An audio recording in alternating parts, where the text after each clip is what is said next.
Chapter 7 is brought to you from the Southridge Playground. Chapter 7. In the end, after all that planning and worrying, getting her sister and brothers into the hotel and up to her room was easy as pie. Why pie should be easy, I've never been quite sure. I personally have trouble making pastry, and so would rather say as easy as stew.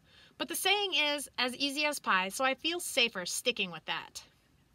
LaFay, Jackie, Albie, Joshua, and Fergal were all standing around the corner from the entrance to the Dell, trying to come up with Plan B, when Malcolm Kent from Tap and Type appeared, shopping bag in hand.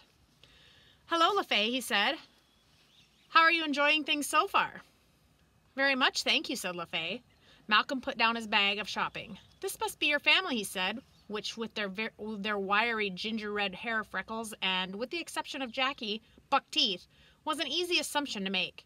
He put out his hand and shook Jackie's. "Aren't you going to introduce me?" "She's my big sister Jackie," said LaFay. "How do you do?" said Malcolm. "How do you do?" said Jackie. Back then, that was the correct response to a "how do you do?" Nowadays, people respond with a "fine, thanks, how about you?" And then the first person says fine, and it takes up far too much time. "Here to support LaFay at the competition? Lovely." "I'm Albie," said Joshua. "And I'm Josh," said Albie. "I rather suspect it's the other way around," said Malcolm as he shook their hands, which was pretty impressive since he'd never even met them before. "How on earth did you know that?" asked LaFay, so impressed that she forgot her shyness. "Well, if I was a young, near-identical twin, I'd think I'd pretend to be the other one just to confuse grown-ups," said Malcolm.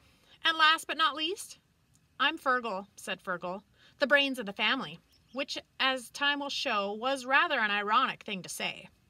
"A pleasure to meet you too," said Malcolm. "Are you staying locally?" "At a B&B," said Jackie hurriedly. The tip of her nose went pink, which the McNallys knew meant that she was telling a fib. Malcolm picked up his shopping bag and turned to LaFay. Why not show them your room before they check into their B&B, he suggested. "That way they can see you're all settled in and ready for tomorrow's competition." Fergal had no idea what a B&B was and was still impressed by Jackie's quick thinking, and delighted that they'd found a way inside. Of course, the poor chap had no way of knowing that this would be the building he'd fall to his death from, but perhaps that was a good thing. Think how gloomy that piece of news would have made him. It turned out Malcolm had nipped out to buy some additional balloons and streamers to add the finishing touches to the room where the grand finals of the competition were to take place. He was showing Jackie the contents of his shopping bag as they sauntered through the entrance of the Dell and walked over to the row of elevator doors. Being with Malcolm of Tap and Type and LaFay, who was booked in with a room, the others felt as though they had had every right to be there, and so didn't look in the least bit shifty. Shabby? Yes. Shifty? No.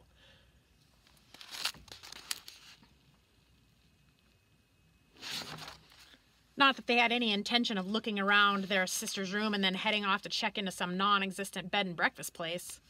Once LaFay had proudly fished the golden key out of her pocket and unlocked the door, the others piled into her hotel room and went over every inch of it. They all liked the ensuite bathroom best. You turned on the taps and water came straight out. Hot water at that, if that's what you wanted, and there was a shower and a bath. And it was all just for them. Well, just for LaFay, really, but the 5 of them would be using it, sooner rather than later, as it turned out. In fact, the first thing Jackie insisted on was that they each had a bath or a shower, one after the other. Now, 1 or 2 of you may not be a big fan of washing, but the good thing is, if you have to wash, say you've fallen on doggy-doo or something, it's good to know that there's hot water if you need it. For the McNallys, a shower was when it wasn't raining very hard, and a bath was a very rare event in an old tin tub, so they had a great time washing. By the end of it, their skins had never looked so pink and they'd never felt and smelled so clean. LaFay told them about the chicken sandwich and the mug of hot chocolate you could get by picking up the phone and just asking. "I could do that just before I go off to supper," said LaFay, checking her itinerary. "Dinner with our generous sponsors in the Sizzle Grill at 8 o'clock. "But they'll be rather suspicious if you ask for 4 more sandwiches and 4 more cups of hot chocolate," said Fergal. "We don't want to risk being found out." "Good point," said LaFay, thinking back to her brief encounter with Captain Charlie Twinkle-Toes Tweedy, chief house detective. "I don't think it's only chicken sandwiches you have to order," said Jackie, who was that much older, and so, though she'd never been to a hotel before either, knew that much more about room service. If you ordered a large piece of fish with extra chips, that should easily feed the 4 of us, and they'll simply assume that you're really, really hungry. Try asking for cod." "Okay," said LaFay doubtfully. She picked up the phone and dialed 1. When the woman answered at the other end, LaFay asked for a large piece of cod with extra chips.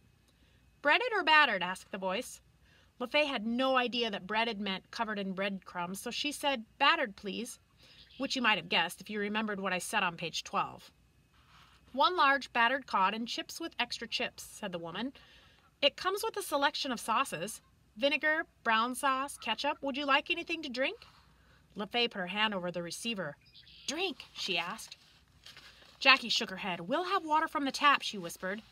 LaFay spoke into the telephone. "No, thank you," she said. "It'll be with you in half an hour, dear," said the woman from room service. "Room 1428. Fergal, Joshua, Albie, and Jackie hid in the bathroom when the knock on the door came and the food was delivered. The waiter had barely gone when they piled back into the bedroom and inspected the food he'd left on the tray.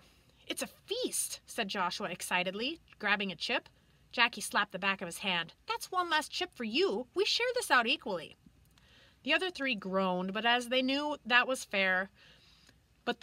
fair was fair, and that if anyone had a little less than the others, it'd be Jackie herself. Her excuse was that she had less growing to do. LaFay looked on, proud that whether she won or not, her getting this far in the competition had got them all a night in a hotel away from their father, which in turn had got them a good meal and plenty of baths.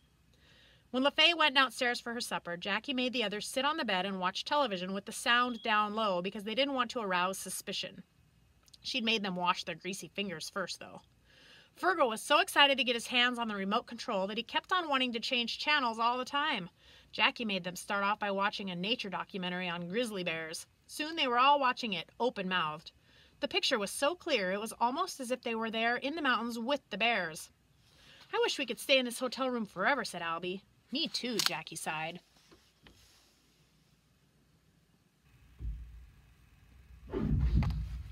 The next morning was the morning of the grand finals of the tap and type competition.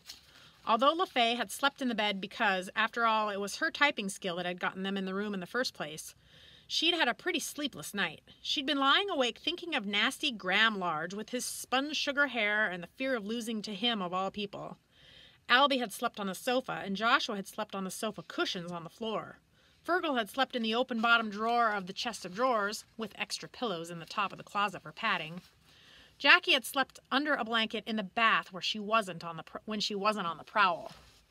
LaFay had come back from her previous night's meal with a doggy bag. Malcolm had spotted her slipping a bread roll into the pocket of her dress and asked one of the waiters to bring him a paper bag.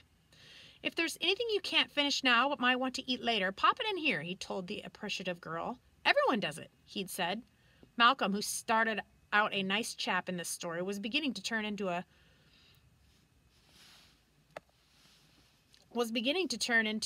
very nice one. If truth be told, LaFay hadn't spotted a single other doggy bag all evening. By the time LaFay had made it back up to her room, the bag had been fit to burst. Whilst she now went down to breakfast with Malcolm and the other contestants, she left Jackie to share out the contents of the doggy bag for a breakfast feast. When LaFay entered the Sun-Deck breakfast restaurant, Peggy Snoot and Anna Malting were already seated around a table covered with a cream-colored linen tablecloth. Peggy was polite as always, and Anna was eager to talk about all the different fruits and cereals and how much her gerbils would have liked eating them for their breakfast. LaFay wondered if Smokey had caught any rats while they were away. Malcolm wandered over to the table with the fruit juice in his hand. He'd been getting a refill. "Good morning, LaFay," he smiled. "Sleep well?" "The bed was very comfortable, but I was awake thinking about the competition for a lot of the time," confessed LaFay. "Me too," said Anna. "I was so excited." "And I'm so nervous," said Peggy. "So am I," said Malcolm, "and I'm not even taking part." The girls were laughing at this as the shadow of Graham Large's quiff appeared over the many pots of marmalade and jam in the center of the table. "Good morning," he said. "I was hoping for a separate table." "We need to sit together so that I can fill you in on all the day's events," said Malcolm. "Sorry." The boy sat in the seat between LaFay and Malcolm. She could smell his scented, oiled skin and the various gels and sprays in his hair. It was a bit like walking past the perfume counter in a department store with all the competing smells mingling into one very expensive one.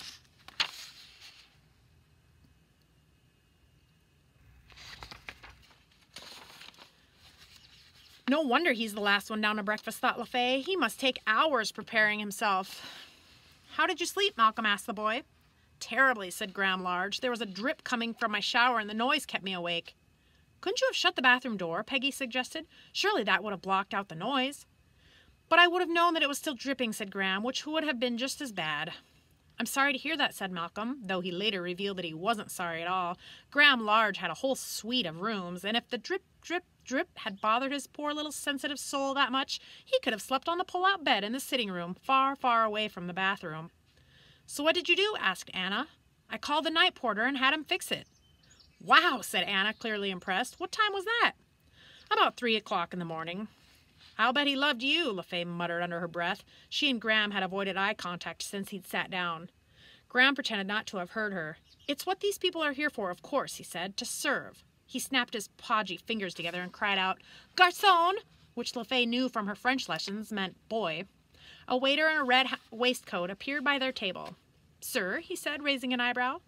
4 on a raft and wreck 'em, he said. White bread and weak tea. China, and I mean weak. Sir, the waiter nodded. He seemed to understand what Graham Large had wanted, even though it sounded to LaFay as if he had been talking in code. The 4 referred to in 4 on a raft and wreck 'em meant 4 eggs. The raft was the toast on which they'd be served, which Graham had specified should be made from white bread. The wreck 'em referred to the fact that the eggs should be scrambled. Would anyone else like to order? Asked the waiter, turning to the others with a much more human expression. Ladies, said Malcolm, you can have bacon, fried eggs, poached eggs, soft-boiled eggs, scrambled eggs, sausage, beans, mushrooms, kippers, waffles.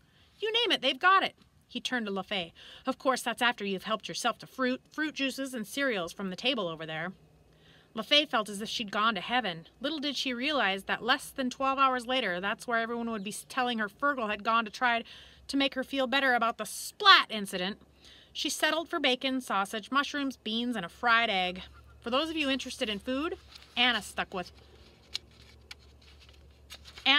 cereal and toast, and Peggy had a plate of waffles and maple syrup. Malcolm had 3 kippers. LaFay had just cut into her sausage when Graham spoke.